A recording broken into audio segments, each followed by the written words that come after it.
Welcome to online Guruji classes. This is part 4th of our lecture series on number system. Clear? इससे पहले हम लोगों ने number system पे 3 part discuss कर लिया है. जो लोग ये लेक्चर पहली बार देख रहे हैं उन लोगों से मेरा रिक्वेस्ट है कि आप नंबर सिस्टम का 3 पार्ट, जिसपे कि फर्स्ट पार्ट पे हमने यूनिट प्लेस का कंसेप्ट और सेकंड पार्ट और थर्ड पार्ट पे हमने लास्ट 2 डिजिट का कंसेप्ट सीखा था. क्लियर? तो इस पार्ट को देखने से पहले आप लोगों से मेरा रिक्वेस्ट है कि आप लोग उस पार्ट को पक्का से देख लें. क्लियर? ओके. जिन लोगों ने अभी तक मेरे फेसबुक ग्रुप ऑनलाइन गुरुजी को ज्वाइन नहीं किया है उन लोगों से रिक्वेस्ट है कि आप मेरे फेसबुक ग्रुप ऑनलाइन गुरुजी को ज्वाइन कर लीजिए, या तो आप मेरे यूट्यूब के चैनल ऑनलाइन गुरुजी को भी सब्सक्राइब कर लीजिए, ताकि चैनल से रिलेटेड सारे अपडेट्स आप लोगों को मिलते रहे. क्लियर? ओके. रिमाइंडर थ्योरम के ऊपर हम लोगों के टोटल 2 लेक्चर होंगे. इस लेक्चर पे मैं बेसिक कंसेप्ट डिस्कस करूंगा, ठीक है, और इसके नेक्स्ट पे हम थोड़ा सा एडवांस मेथड सॉल्व करने का देखेंगे. ठीक है. आप लोगों से रिक्वेस्ट है कि आप लोग नंबर सिस्टम का रिमाइंडर पार्ट का क्वेश्चन सॉल्व करने से पहले दोनों पार्ट इसका मतलब नंबर सिस्टम का पार्ट 4 और पार्ट 5 देखने के बाद ही सॉल्व करें. ठीक है. आई गेस पार्ट 4 और पार्ट 5 जब दोनों आप देख लोगे तो रिमाइंडर्स के क्वेश्चन में, चाहे वो कैट लेवल का हो चाहे वो जेड लेवल का हो, किसी भी लेवल का क्वेश्चन हो, आप उस क्वेश्चन को बहुत जल्दी सॉल्व कर लोगे. क्लियर? आज इस पार्ट में थोड़ा सा कंसेप्ट में डिस्कस करता हूँ, ठीक है, फिर नेक्स्ट पार्ट में कंटिन्यू करेंगे और प्रैक्टिस क्वेश्चंस भी बहुत सारे करेंगे. क्लियर? ओके.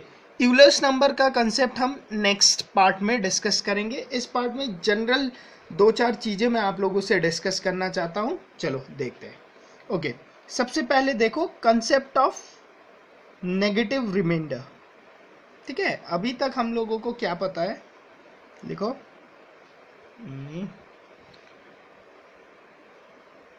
ओके.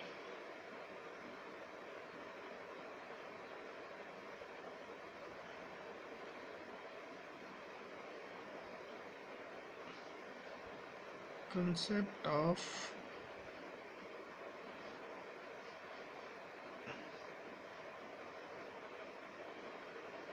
negative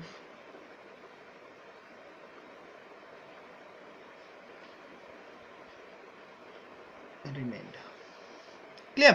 अच्छा, अभी तक हम लोगों ने ये पढ़ा है. सपोज मैं आप लोगों से बोलूं what will be the reminder when we divide 6 by 7. मैं बोलूँगा कि अगर 6 को 7 से डिवाइड करना हो तो रिमाइंडर क्या आएगा. तो आप लोग बोलोगे, क्योंकि 6 7 से छोटा है, तो आप लोग बोलोगे यहाँ पर 0 आएगा, ये 0 आएगा और 6 क्या होगा, मेरा रिमाइंडर होगा. ठीक है. अभी तक हम लोगों ने यही पढ़ा है. ठीक है. बट यहाँ रिमाइंडर के क्वेश्चंस जब हम करेंगे तो यहाँ पर एक और अप्रोच आप लोगों को किसी किसी क्वेश्चन पे यूज करना पड़ेगा. किसी किसी क्वेश्चन पे, लाइक से इसी क्वेश्चन को मैं ऐसे भी तो कर सकता था. मैं बोल सकता था 7 1 जा 7 माइनस करा तो कितना आ गया, -1. तो मैं बोल नहीं सकता था कि अब मेरा रिमाइंडर क्या है, -1 भी बोल सकता था मैं. तो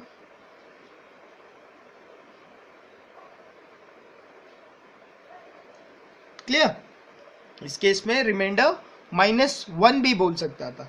तो अगर आप लोगों को कभी नेगेटिव अप्रोच से क्वेश्चन करना पड़े, ठीक है, अभी आप लोग देखोगे बहुत सी जगह आप लोगों को ये वाला कंसेप्ट यूज करना पड़ेगा. तो आप लोग देखो, अगर आप लोगों का रिमाइंडर -1 आता है, ठीक है, तो इसका मतलब एक्चुअल रिमाइंडर क्या हो रहा होगा, एक्चुअल रिमाइंडर रहा होगा क्योंकि आप 7 से डिवाइड कर रहे हैं और रिमाइंडर -1 आ रहा है, तो इसका मतलब एक्चुअल रिमाइंडर क्या रहा होगा, 6। ठीक है, इन दोनों को माइनस कर दो। मान लो आप लोगों का रिमाइंडर आ गया -2। क्लियर, -2 आ रहा होगा तो एक्चुअल रिमाइंडर क्या आ रहा होगा, एक्चुअल रिमाइंडर उस केस में हो रहा होगा 5। ठीक है, जिस नंबर से, मान लो ऐसा है आप 8 से डिवाइड कर रहे हो, ठीक है, किसी एक नंबर को, आपका रिमाइंडर आता है -3। ठीक है, अब पेपर में तो आपको नेगेटिव रिमाइंडर दिया नहीं होगा। क्लियर, तो आप लोगों का एक्चुअल रिमाइंडर क्या होगा,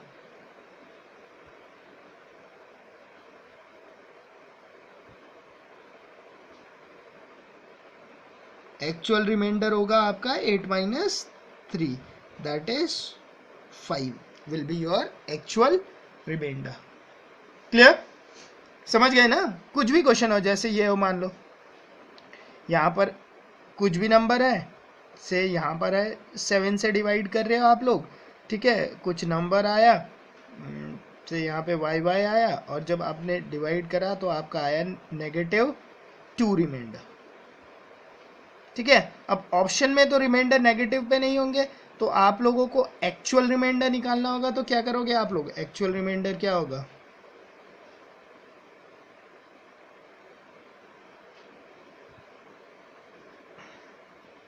एक्चुअल रिमाइंडर होगा 7 - 2, दैट इज 5। क्लियर, इतनी बात clear. Concept of negative reminder, ठीक है, concept of negative reminder. Clear, sketch pen भी ढंग से नहीं चल रहा है। ठीक है, concept of negative reminder. Clear, अच्छा, अगर इतना बात आप लोगों को क्लियर हो गया, ठीक है, तो इसका एप्लीकेशन जो पार्ट है, जो ये है कंसेप्ट ऑफ नेगेटिव रिमाइंडर्स, ये सब एप्लीकेशन जो पार्ट है वो अभी मैं आप लोगों को दिखाऊंगा क्वेश्चन में, कैसे आप लोग यूज करोगे। ठीक है, concept theoretically clear, concept of negative reminder, good. अच्छा, नेक्स्ट एक और क्वेश्चन आता है, मान लो ऐसा क्वेश्चन आता है, ठीक है, से नंबर दिया है n1 into n2 into n3 into n4 into n5, ठीक है, डिवाइडेड बाय से n, what will be the reminder. ठीक है,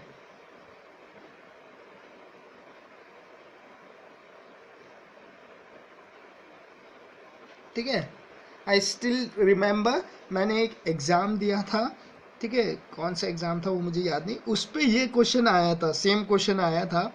ठीक है, और मैंने क्या करा था उस टाइम पे, मैंने क्या करा था, n1 into n2 into n3 into n4 into n5 सारा मल्टीप्लाई करा। ठीक है, 10 मिनट तक मल्टीप्लाई करता रह गया, उसके बाद जो नंबर था उससे मैंने डिवाइड करा और उसके बाद रिमाइंडर निकाला, और कहीं मल्टीप्लिकेशन में गलत हुआ होगा तो मेरा आंसर भी नहीं निकल पाया था। क्लियर, तो कॉन्सेप्ट क्लियर नहीं होते तो ऐसे ही करते हैं। ठीक है, अच्छा, अगर देखो रिमाइंडर के केस में, अगर इन सारे को मल्टीप्लाई करने से बढ़िया अगर मैं n1 को डिवाइड करूं n से, ठीक है, और जो रिमाइंडर आए वो लिख दूं, से r1 रिमाइंडर आया, इनटू n2 को डिवाइड करूं n से रिमाइंडर आ गया r2, n3 को डिवाइड करा n से, रिमाइंडर आ गया r3, n4 को डिवाइड करूं n से, रिमाइंडर आ गया r4, और n5 को डिवाइड करूं n से तो रिमाइंडर आ गया r5,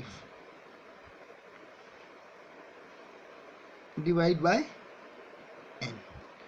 फिर इन r1, r2, r3, r4 और r5 को मल्टीप्लाई करके डिवाइड बाय n करूंगा, तो जो रिमाइंडर आएगा मेरा, रिमाइंडर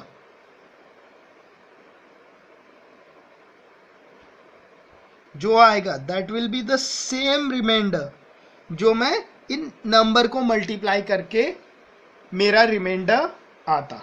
ठीक है, देखो मैं समझाता हूं कैसे।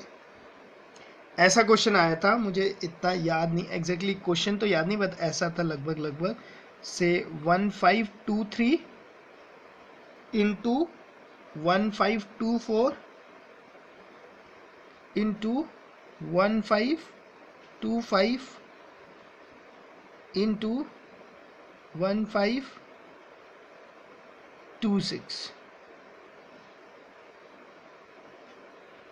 डिवाइडेड बाय 16, ठीक है, what will be the reminder. मान लो ऐसा क्वेश्चन आ जाता है आप लोगों के पास। क्लियर? अच्छा, अब मैंने क्या किया, मैंने एग्जाम्स में क्या किया, पहले इन दोनों को मल्टीप्लाई किया और इन दोनों को मल्टीप्लाई किया। जो इन दोनों को मल्टीप्लाई करने में जो प्रोडक्ट आया उन दोनों को आपस में मल्टीप्लाई करा, उसके बाद उसे 16 से डिवाइड करा। ठीक है, तो जो कैलकुलेशन था वो इतना बड़ा हो गया था कि कहीं ना कहीं उस पर गलती हो गई और उसके कारण जो मेरा आंसर आ रहा था वो गलत आ रहा था। जबकि इसी क्वेश्चन को जिन्होंने अच्छे तरीके से पढ़ा था वो उसे बहुत आराम से कर सकता था। देखो वो क्या करता, उसे पता है इस नंबर को मैं रिड्यूस करके इसके रिमाइंडर से रिप्लेस कर सकता हूं, तो उसने क्या किया था होगा, वो ये करता, वो बोलता 1523 को अगर मैं 16 से डिवाइड करूं, बोलता 16 9 जा 144,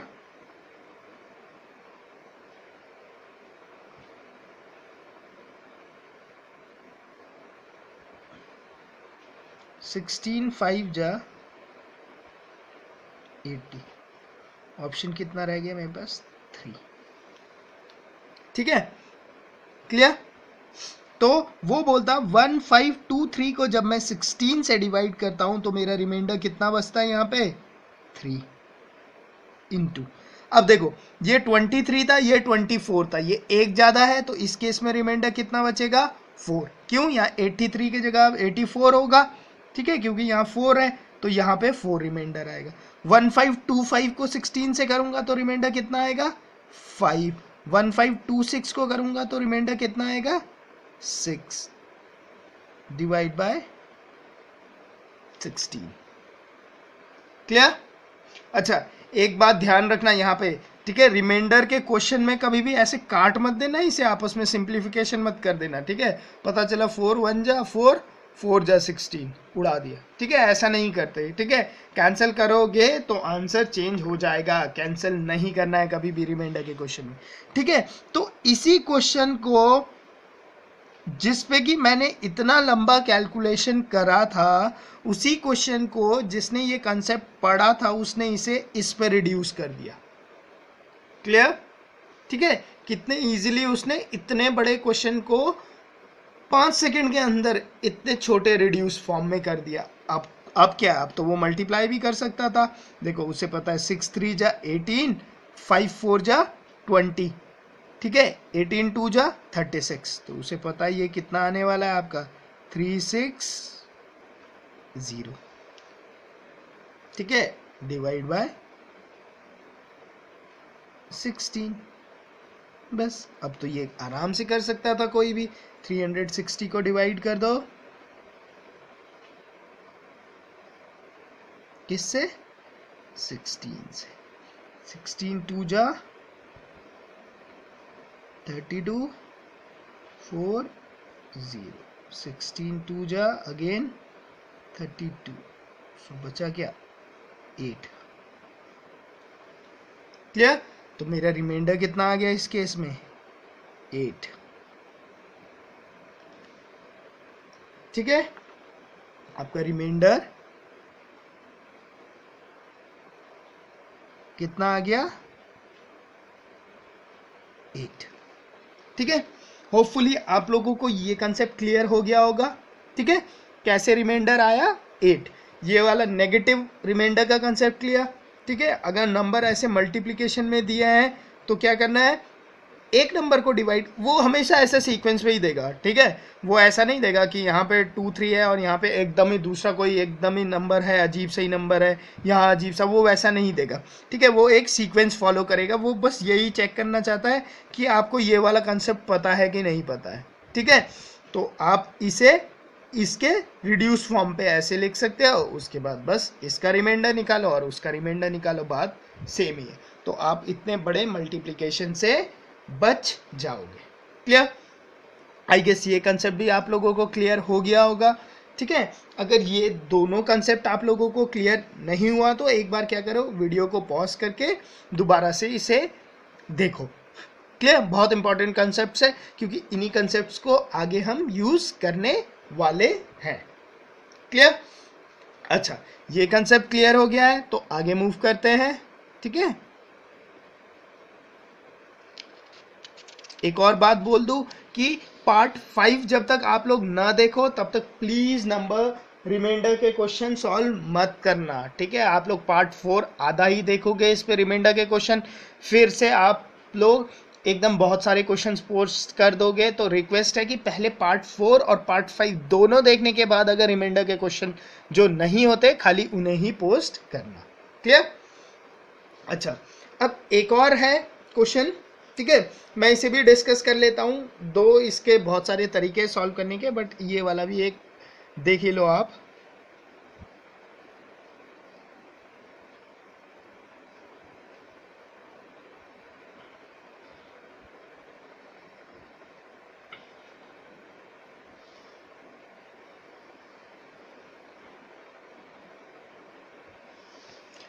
यूलर्स नंबर से बहुत इजी हो जाते हैं रिमाइंडर्स के क्वेश्चन एक्चुअली। ठीक है, अभी हम देखेंगे वो वाला कंसेप्ट भी।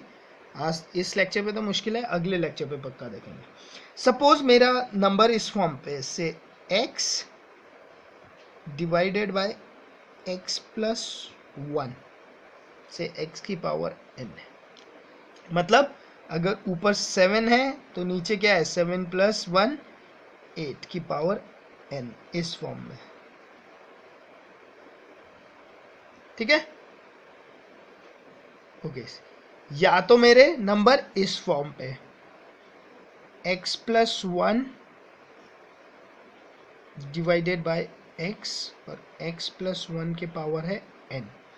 इसका मतलब अगर x को मैं 7 लेता हूं तो 8 अपॉन 7 की पावर n इस फॉर्म पे। क्लियर? ठीक है, ये दो फॉर्म पे क्वेश्चन है, मान लेते हैं हम। ठीक है, अब देखो ये वाला फॉर्म देखो, इसे अभी आप लोगों ने किया है। क्लियर? सपोज करो ऐसा है क्वेश्चन, 8 की power 20 divide by 7, what will be the reminder. Clear? अब देखो 8 की पावर 20 का मतलब क्या है, 8 into 8 into 8 into 8 so on 20 times तक 8।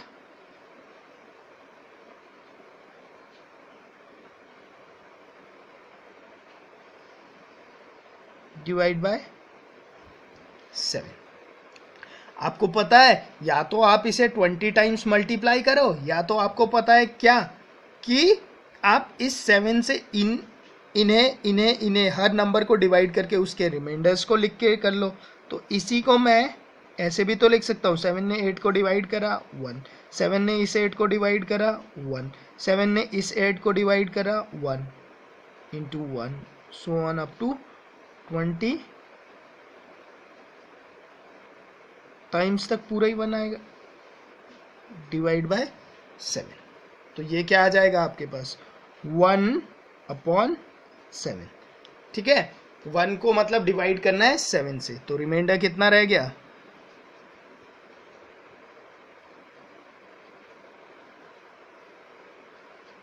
रिमाइंडर इस केस में है 1। क्लियर? इसका मतलब अगर आपका न्यूमरेटर, ठीक है, डिनोमिनेटर से एक बड़ा है। क्लियर? क्लियर? देखो न्यूमरेटर डिनोमिनेटर से एक बड़ा है, ठीक है, तो आपका आंसर इस केस में हमेशा क्या आएगा, 1।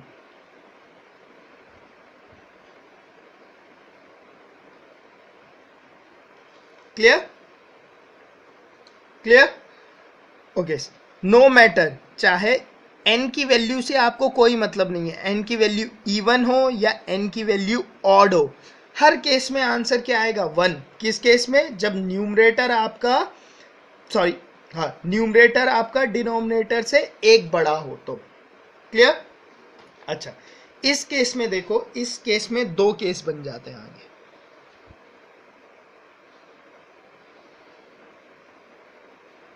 से व्हेन n इज इवन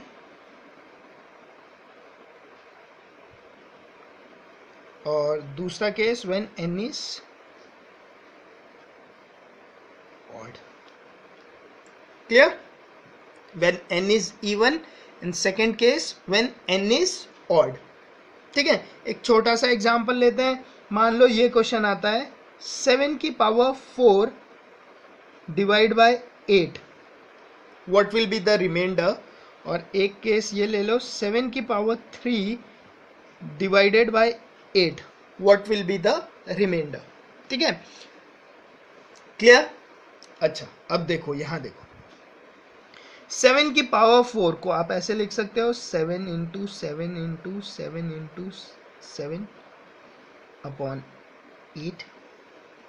7 की पावर 3 को आप लोग क्या लिख सकते हो 7 इंटू 7 इंटू 7 डिवाइड बाय 8। ठीक है, अब ये मत बोल देना कि सर इसे तो मैं आराम से मल्टीप्लाई करके भी सॉल्व कर सकता था। ठीक है, आप लोग कर सकते हो, मुझे पता है, बट इसी क्वेश्चन को अगर 7 की पावर, मैं यहाँ पे एग्जांपल ले रहा हूँ इसलिए, ठीक है, क्योंकि क्वेश्चंस ऐसे खतरनाक आते हैं, क्या बोलूँ। ठीक है, मैं यहाँ पे खाली एक एग्जाम्पल ले रहा हूँ। क्वेश्चन ऐसा हो सकता था 7 की पावर 40 होगा तो अब आप मल्टीप्लाई नहीं कर सकते, 7 की पावर 35 हो तो आप लोग मल्टीप्लाई नहीं कर सकते। ठीक है, बट हम यहाँ छोटे से ही क्वेश्चन में समझने की कोशिश कर रहे हैं। क्लियर? अब देखो, अब जब 7 को मैं 8 से डिवाइड करूंगा, 7 को डिवाइड करना है 8 से, तो मुझे पता है यार ये तो नंबर एक नंबर कम है, तो अगर नॉर्मल अप्रोच से जाओ तो आप बोलोगे रिमाइंडर 7 ही बचने वाला है। ठीक है, बट अगर नेगेटिव रिमाइंडर के कंसेप्ट पे जाओ तो आप बोलोगे 8 1 जा 8, और रिमाइंडर कितना बचेगा -1। क्लियर? बोल सकते हो ना, इसीलिए मैंने आपको नेगेटिव रिमाइंडर का कंसेप्ट पहले ही बता दिया। तो इस केस में कितना आएगा रिमाइंडर -1 इंटू इस केस में कितना आएगा -1 इंटू इस केस में कितना आएगा -1 इंटू इस केस में कितना आएगा -1 डिवाइड बाय 8। क्लियरली? सिमिलरली इस केस में क्या आएगा -1 इंटू -1 इंटू -1 अपॉन 8। ठीक है, ये कितना हो जाएगा -1 4 टाइम्स है। ठीक है, पावर इवन है तो ये क्या हो जाएगा 1/8। क्लियर? ये -1 3 टाइम्स है, पावर ऑड है। ठीक है, तो क्या हो जाएगा रिमाइंडर, ये क्या हो जाएगा इनका मल्टीप्लिकेशन -1/8। क्लियर? तो इस केस का रिमाइंडर क्या हुआ, इस केस का रिमाइंडर हुआ 1, रिमाइंडर हुआ ना 1। क्लियर? और इस केस का रिमाइंडर क्या हुआ -1 का मतलब रिमाइंडर क्या है 7। क्लियर? Concept clear? ठीक है, तो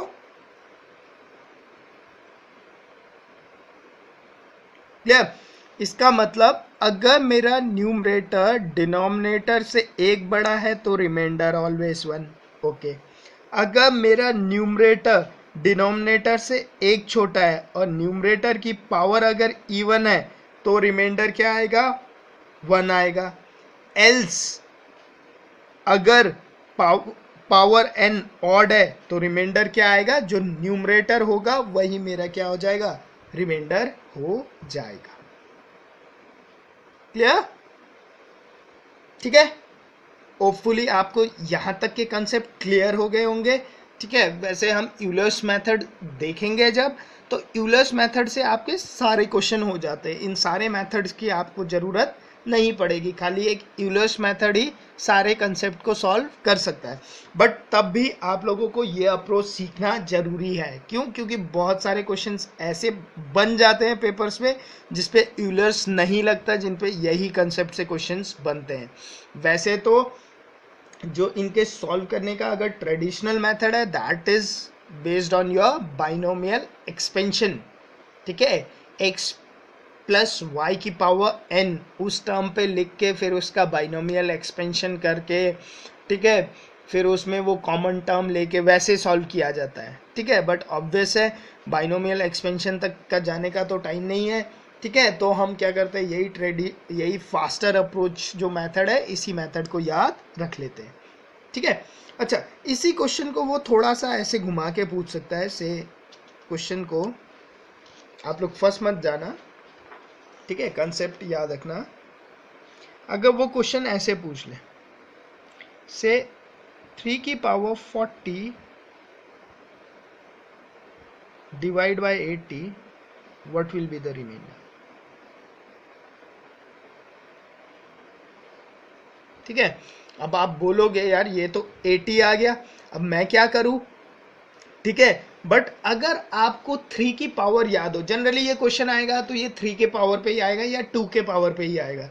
क्यों? क्योंकि एग्जामिनर को ये सोचता है कि आप एटलीस्ट आपको 2 की पावर 1 से लेकर 2 की पावर 10 तक तो याद होना ही चाहिए। ठीक है, 2 की पावर 1 2, फिर 4, फिर 8, 16, 32, 64, 128, 256, 512 और 1024। 2 की पावर 1 से लेकर 2 की पावर 20। सिमिलरली आपको 3 की पावर 1 से लेकर 3 की पावर 5 तक तो याद होनी ही चाहिए।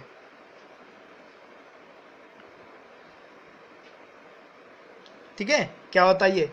3, 9, 27, 81 और 243।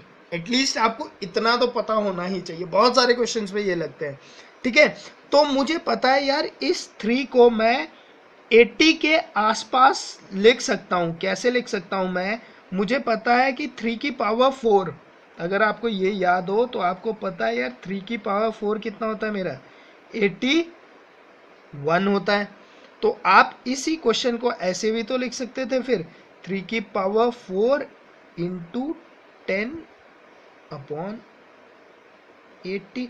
3 की पावर 4 क्या होगा आपका? 81 अपॉन 80 की पावर 10। ठीक है, देखो न्यूमरेटर एक बड़ा है, आपको पता है 81 को 80 से डिवाइड करने में हर बार 1 ही आएगा, नेगेटिव आएगा नहीं, तो answer will be your 1 simply remained.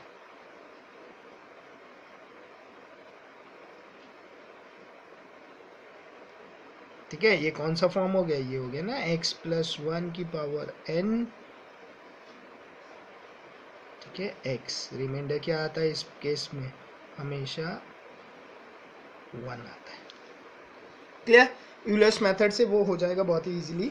ठीक है, सपोज दूसरा क्वेश्चन ऐसा आता है, से 2 की पावर 180 डिवाइड बाय 513। ठीक है, what will be the reminder? आप लोगों को बताना है रिमाइंडर क्या होगा।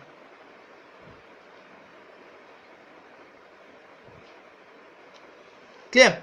अब देखो, अब 2 जहां आया तो आपके दिमाग पे स्ट्राइक होना चाहिए 2 का पावर जो 513 के आसपास आता है, आप लोगों के दिमाग पे एकदम स्ट्राइक होना चाहिए। 2 की पावर 9 इज योर 512। तो आप लोग इसी क्वेश्चन को ऐसे लिख सकते थे, 2 की पावर 9 इंटू 20 ओवर 513। और इसी को मैं ऐसे लिख सकता था 512 अपॉन 513 की पावर 20। देखो अगर 512 को आप 513 से करोगे तो हर बार क्या आएगा, -1 आएगा, और क्योंकि वो 20 टाइम्स मल्टीप्लाई है तो वो क्या रह जाएगा, 1/513। तो आपका रिमाइंडर कितना आएगा, 1। वैसे भी ये कौन सा फॉर्म है, x/x+1, अगर n क्या हो मेरा, even हो, तो मेरा रिमाइंडर क्या था, हमेशा रिमाइंडर था 1। क्लियर, सीधा ये वाला फॉर्म था। ठीक है, आप लोगों को तो कंसेप्ट भी पता है कि ये 1 क्यों आ रहा है। Clear, okay. चलो इस पार्ट में हम इतना ही डिस्कस करते हैं। ठीक है, इसके नेक्स्ट पार्ट में हम यूलर्स नंबर और यूलर्स नंबर से आप कैसे रिमाइंडर्स के क्वेश्चन को सॉल्व करोगे वो डिस्कस करेंगे। दोबारा से रिक्वेस्ट कर रहा हूँ कि आप रिमाइंडर्स के क्वेश्चन अभी सॉल्व मत कीजिएगा। ठीक है, पार्ट 5 जब मैं अपलोड कर दूंगा, ठीक है, जब मैक्सिमम आई गेस मैं ये चाहता हूँ कि एटलीस्ट जब 1000 तक के व्यूज़ आ जाते हैं उसके बाद मैं नेक्स्ट पार्ट अपलोड कर देता हूँ जनरली। ठीक है, तो जब इतने लोग देख चुके होंगे उसके बाद पार्ट 5 भी अपलोड कर दूंगा मैं। जब आप दोनों पार्ट 4 और पार्ट 5 देख लें उसके बाद ही आप बुक खोल के रिमाइंडर्स के क्वेश्चन करने की कोशिश करें। तब तक क्वेश्चन ना करें, खाली इन्हीं कंसेप्ट जो मैंने कंसेप्ट बताया इसी कंसेप्ट को आप एक तो वीडियोस में देख ले जो मैंने वीडियो में डिस्कस करा, उसके बाद एक बार खुद कॉपी में प्रैक्टिस कर ले अपने हिसाब से क्वेश्चन को बना के। क्लियर, होपफुली आपको ये लेक्चर पसंद आया होगा। अगर लेक्चर पसंद आया है तो प्लीज़ उसे लाइक पक्का कीजिएगा। मैं हर बार आप लोगों को बोलता हूँ और आप हर बार नहीं करते हैं। क्लियर, और जिन लोगों ने चैनल को सब्सक्राइब नहीं किया है उन लोगों से रिक्वेस्ट है कि आप चैनल को भी सब्सक्राइब पक्का से कर लें। Okay, thank you.